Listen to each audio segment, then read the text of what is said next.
All right, good afternoon. I'm Drew Holley with BIS Benefits. I'm joined by Jesse Couch, who's on our commercial insurance side.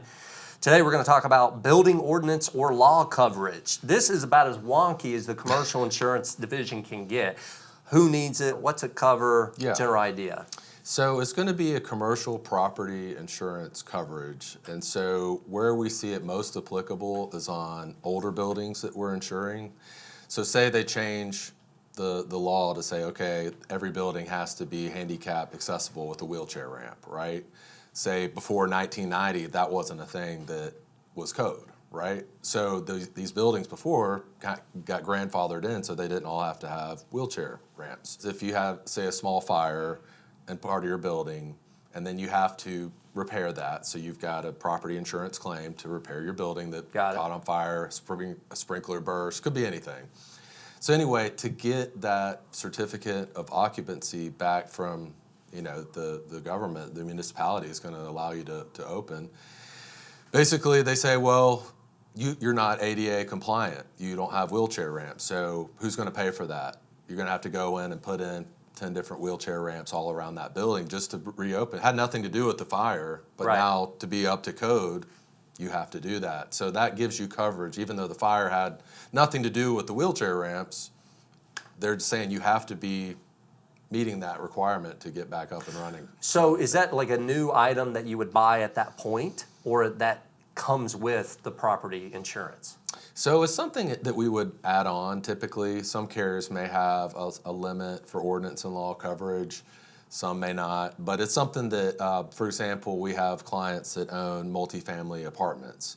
And so a lot of those will have government funding, Fannie and Freddie funding. And so in order to meet their loan requirements, it has to be compliant with certain, ADA stuff. So, But again, a building gets built in 1980, there's laws and codes, and you're kind of grandfathered in. But if a fire happens 20 years, the government's going to say, okay, repair the fire, but now you have extra cost to get it up to code. Exactly. This provision of the policy will give you, the business owner, money to do that. Yep. But it's not always in every property coverage. Yeah, it could be a low limit or it could not be included at all. So we just want to make sure that it's meeting the need. It's adequate limit for what it would cost to become compliant. So that's why if you're a business owner and you've got business insurance or property insurance and you haven't reviewed this in a decade, which we find constantly, people have it, you could be at risk to huge exposure cost if the place burned down and you don't even have a clue because your agent gave you property insurance.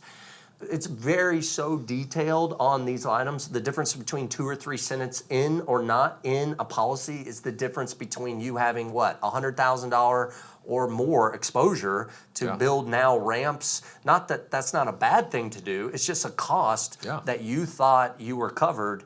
And because that provision's not in there, and it might be a couple $100 added to your policy, not even that much? It's just thinking to ask for it and like, hey, do you have it? Is it enough limit? It's just having that conversation to see, hey, do we have enough limits here? And so you as the building owner, you don't know to ask for that. Like, hey, I want to make sure my ordinance and law limit is sufficient. But that's where the value of having an experienced agent who knows your business, understands, hey, these are some things for not a lot of money we can throw on there. You'll be glad you had it. And yeah, it could be just saving you a lot of headaches down the road so you're not having to take out a loan to pay for these added construction costs that aren't covered by the policy. So just making sure that you're taken care of if something happens. If you have an older building and the bigger the building or multiple building, not having this is a big exposure.